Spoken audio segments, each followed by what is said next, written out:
Welcome, everyone. Thanks for joining us as we go over the first in our series of webinars on the importance of a layered approach to cybersecurity. This is one of those topics that we really see as a wide net and are hoping to make it more digestible for everyone watching. Cybersecurity is at the forefront of tech now more than ever, and there are so many entry points. We feel it is really important for many people as possible to understand how to help reduce the chances of compromise and, of course, the possibility of loss of data and revenue. Quick introduction here. I'm Mike Leonis, COO of Fairdinkum. Myself and John Yakino will be here with you today to discuss how to protect yourself and your organization. Thanks, Mike. Hi, everyone. I'm John Yakino, Chief Managing Engineer at Fairdinkum Consulting. Glad to see those of you that joined us today, and hopefully you will join us for the rest of this series as we continue these webinars and this series centered around cybersecurity. A lot of what this boils down to is knowledge of potential threats to then make informed decisions on how to best protect yourself and your organization. The wide net of cybersecurity doesn't just have one point of entry. We're looking to cover companies through multiple entry points that include, but are not limited to, logins, email, and phone systems. Even within those seemingly specific services, there's a host of different platforms and connections where systems can be compromised. Login security isn't just about a singular password, but now also consists of multi-factor authentication. Length and complexity increases, password management services, and single sign-on options, amongst others. Okay, so our goal here in our first webinar in the series is to kind of give some high-level information and touch on this multi-pronged approach. And in future meetings, we'll dive deeper into each area to go over the specifics on what you and your team can do to make sure the organization is protected. We're open to questions, so feel free to ask anything you may want to discuss or get more information on. We'll loop back to those questions during a Q&A session. Exactly. So let's jump right into this. One of the best ways we found to discuss vulnerabilities is to give a scenario from our experiences and research. Today, we'll talk about a character, Bob, who manages an accounting office and how his specific interactions can lead to a wide variety of compromises. Given some specific examples instead of generalities, hopefully can highlight how anyone could be affected by threats that currently exist. For this case, though, Bob has limited cyber protection in place and attacks are happening at many levels. All right, let's explore where Bob may start his day in the office, culling through all his emails from the previous night. Picture him sitting at his desk, going through all the requests that came in and approving requests so the rest of the team can kind of get these handled for the day. You can imagine Bob's inbox.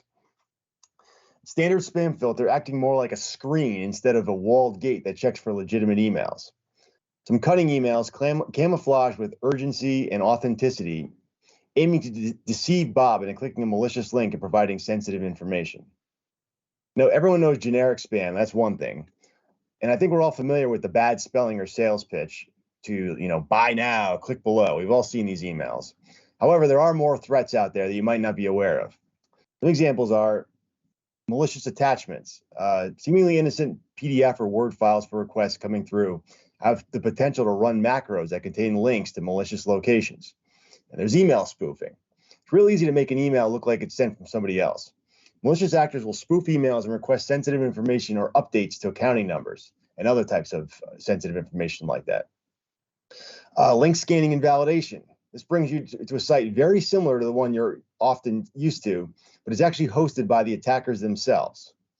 Some ways to protect against these may include an email banner for externally sent emails, SPF DMARC checks, spoofing policies and trusted senders, and self-awareness of the display name versus the actual sending address. And here's where the spam filter, or rather the ineffective one, plays its nefarious role. It waves through these disguised threats, only targeting the bad English or the sales for pills or things like that, unknowingly allowing these messages into Bob's inbox and just ready to wreak havoc. Now, let's imagine Bob did fall for one of these email attachments, or even just want to download some new software that seemed legitimate, at face value. A file runs on his system, and since he's the manager, he requested to be administrator. So he can run files without any additional IT problems. This is where we're looking at multiple options for endpoint protection. The three big ways to actually cover a device or endpoint would be, first, endpoint detection and response, also known as EDR. So what's EDR? EDR is a tool installed on devices which monitors for any suspected malicious behavior, such as connections to malicious websites or software, which is unknown or performing suspicious activity. Then there's a Security Operations Center, which is also known as a SOC. It's a service provided whereby security engineers monitor alerts received by different automated sources, and then they assess those alerts and the severity of what has been found in order to take action or identify security incidents. And lastly, you have managed detection and response, also known as MDR. What MDR does is it utilizes the SOC in order to respond accordingly to those EDR threats that we mentioned earlier.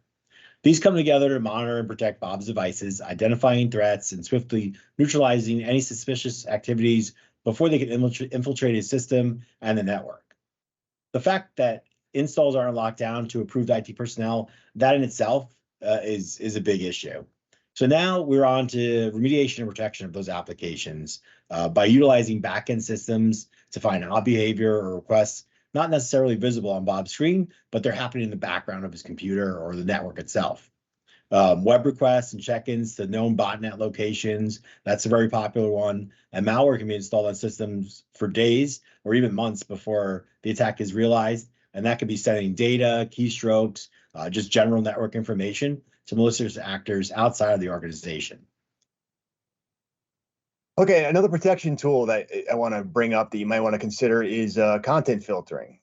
This web gateway doesn't just prevent Bob and the rest of his company from visiting social media or gambling content while at work, but also assists in blocking known malicious sites and potentially harmful places on the web. Content filters, I know, do get a bad rap sometimes for being perceived as a big brother type monitoring system, when in reality, it's most often used just to stop employees from accidentally accessing potential threats on the internet. With content filtering, you also gain the ability to deny access to specific locations throughout the world for your employees. These locations are known to be the operating centers for malicious threat actors, and usually not locations your employees would need to access data from. So if needed, specific locations can be allowed in certain circumstances. If you know all your business happens in the US, you can remove a lot of potentially harmful locations by geo-filtering other countries, especially ones who have less digital awareness or authorities to take down attackers within their jurisdiction. So hopefully this is painting a bit of a better of a picture on what we mean when we say there are multiple points of entry and areas of protection that companies can have. Specifying what protection is important to find out, to find the holes in your security and how it can be improved.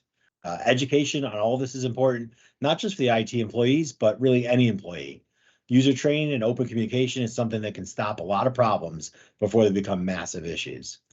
From those beginning examples of Bob going through his emails, if he was familiar with phishing training, how to spot malicious senders or spoofed or faked senders, and in general, what are some common tactics used by attackers, he could have reported and deleted the message and moved on. User education resources going over password complexity as well is extremely helpful. Each year, we are finding updates and lengths of passwords, now passphrases. The speed of which passwords can be decrypted today, it just astounds people. Education on what makes a strong passphrase coupled with multi-factor authentication brings to light that this is something which should be standard now, or not just an optional add-on. And sure, there are even ways this could be compromised. And we will definitely dive deeper into this topic during the password and MFA webinar. But overall, setting an education precedent with employees helps them make confident choices, or at least ask legitimate questions about their own security and accounts. Okay, and this leads us to one of the last topics we wanted to mention today for security. That is testing your systems with vulnerability scans and penetration tests. We can go through a list of certain measures you should put in place to lock down devices, can educate users and ask them to comply with our standards, but the real way to find potential cracks in your walled-off network is simply to just test it. Vulnerability scans and penetration tests put real-life known attacks and compromises to work against your infrastructure. A company with well-trained individuals will actually simulate an attack on your network and try to exploit any device they can. This obviously isn't with malicious intent, but should be treated as though the results were a real team of hackers trying to get in and move around your network. At the end of the test, the company will disclose where A, your protections were lacking, and B, where their efforts were blocked by security protections currently in place. They'll mention specifics on remediation and how you can prevent certain exploits they use to gain access to your systems. All this is done as part of the test, and no data is actually stolen or deleted. It's a good way to confirm your organization's systems are protected. Remediation can help you secure the vulnerabilities discovered, show the great importance of keeping systems up to date on latest releases of firmware, Also confirm with your cyber insurance that you've gone through the process to make sure the network and users are less of a liability. If it was confirmed that Bob's password wasn't easy to guess and couldn't be cracked in under a day, or that he even denied the MFA attempt and notified the IT team that he was compromised, this is all good proof that the protections you put into place are working.